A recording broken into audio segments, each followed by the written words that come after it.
Bueno, hablando ya un poco como se comentó de la democracia y digamos, tanto como los regímenes socialistas como capitalistas buscan como una democracia o una dictadura, quisiera enfrascarme también en como si se podría observar si la democracia es también un punto de partida para una guerra, en el decir en que permite la diversidad de pensamientos y de decisiones, o también como un proceso de paz. ¿Cómo se vería más? Hay que entender que la democracia es muy nueva. La gente piensa que la democracia viene desde Grecia.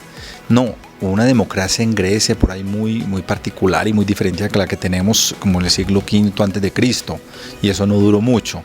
De resto, lo que ha habido son gobiernos monárquicos hasta el siglo XIX, en que empezaron de verdad las revoluciones liberales, y ahí la democracia empezó a crecer. O sea, primero Estados Unidos, Inglaterra y Francia hicieron sistemas democráticos. Más adelante la democracia se fue expandiendo por Europa, después simultáneamente por América Latina con las independencias, pero hoy en día tenemos un mundo democrático y en paz, en relativa paz en comparación con todas las guerras que hubo en el siglo pasado. Es decir, toda América Latina es democrática con excepción de Cuba. Toda América del Norte es democrática, toda Europa desde Portugal hasta Rusia, y Rusia puede tener dudas, pero por lo menos hay elecciones, toda Oceanía continental, o sea, Australia, Nueva Zelanda, así que las democracias se expanden sin ninguna necesidad de guerras hoy en día. La democracia se volvió como, digamos, un virus bueno, le fue gustando a todo el mundo. Desafortunadamente a veces las cosas salen mal, es decir, las primaveras árabes nos iban a traer unas 5, 6, 7 nuevas democracias y trajeron unas guerras civiles muy tremendas, especialmente las de Siria. No sabemos si finalmente vamos a tener que inventar un nuevo modelo, por ejemplo, para Oriente Próximo, que sea una combinación a medio camino entre democracia y teocracia, para que lo hagan a su manera, o si finalmente hay la manera de que ellos sean demócratas. Así que no es la democracia, digamos, la que crea el conflicto, sino es el curso de la historia. Son 200 años de democratización del mundo y avanza y avanza. Seguramente en el futuro Cuba va a ser democrático, muy posiblemente China va a ser un país democrático, y los países de Oriente Próximo poco a poco van a adquirir un sistema democrático combinado con sus creencias, esa combinación entre lo religioso y lo político que para Occidente pues ya no vale. Desde que hubo la secularización, por lo menos en teoría, pues para ellos no está bien esa división, y yo sí creo que incluso países de africanos que hoy vemos con mucha dificultad, usted jovencita va a poder verlos democratizados cuando no se pensaba. Nunca pensábamos, por ejemplo, que Sudáfrica tan rápidamente iba a ser una democracia, y es una democracia que funciona. Bueno, hablando un poquito también y retomando otra vez la puesta en escena del libro, vemos que hay una subdivisión todavía latente en Corea del Norte, que en su libro explícitamente dice que es el carbón aún hirviendo o el vivo todavía.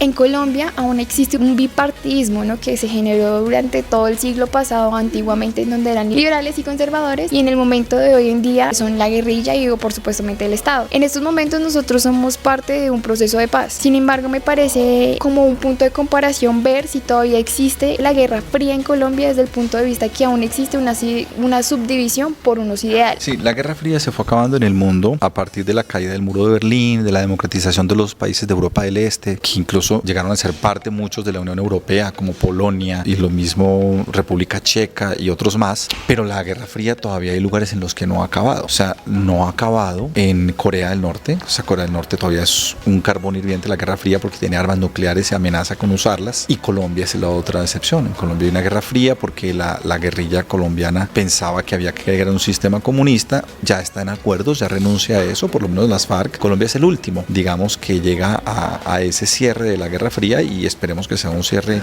espectacular y que supere todas las dificultades que tenga. Bueno, y en el caso de Colombia, que está en un proceso de paz en donde se quiere como reinstaurar otra vez solo una unión dentro de un país que estuvo dividido durante varios años, en el libro decía que para los norcoreanos estar dentro de Surcorea era bastante difícil porque ya el ritmo de vida era distinto. Es decir, que ya no trabajaban como los surcoreanos trabajaban, ya no hablaban la misma lengua que los surcoreanos hablaban. El momento en que las personas que en su momento pertenecieron al ejército, a las guerrillas, se instauren en la sociedad, puede ser que también tengan un proceso igual de difícil como se vivió los norcoreanos lo vivieron en Surcorea, o también es el punto de vista en el que nosotros como ciudadanos, ¿qué tenemos que hacer para que se dé un facilismo o se dé un proceso más rápido o sencillo? Curiosamente va a ser muy parecido.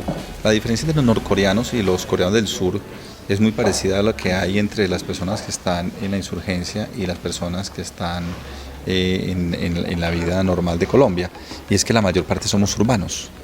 Entonces la discrepancia ahí va a ser muy parecida en ese sentido. Ellos, cuando yo los entrevisté en Corea del Sur a los norcoreanos, decían: no tenemos sentido del capitalismo, de la iniciativa, pero realmente era porque en el fondo eran como muy campesinos. Y los surcoreanos son muy de ciudad. Ese es un conflicto de la posmodernidad.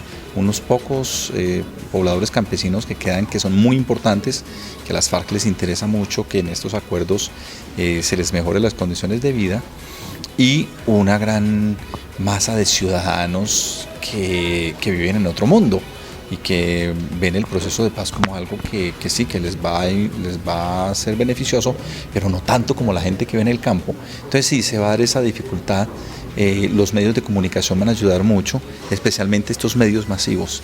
El hecho de que esto que estamos hablando nosotros hoy pueda ser escuchado por una persona en una vereda, va a hacer que, digamos, esa globalización de esos pueblos se pueda saltar a Bogotá. Es decir, estas personas que viven en el campo, que incluso estaban allí en un mundo donde el establecimiento no era legítimo, van a empezar a poder conocer estas cosas y, sin tener que ir ni siquiera a la capital de su departamento y mucho menos a Bogotá, ser parte del mundo y entrar en un proceso de modernización. En síntesis, lo que les quiero decir es: esto que hacen ustedes los jóvenes va a ayudar en ese proceso.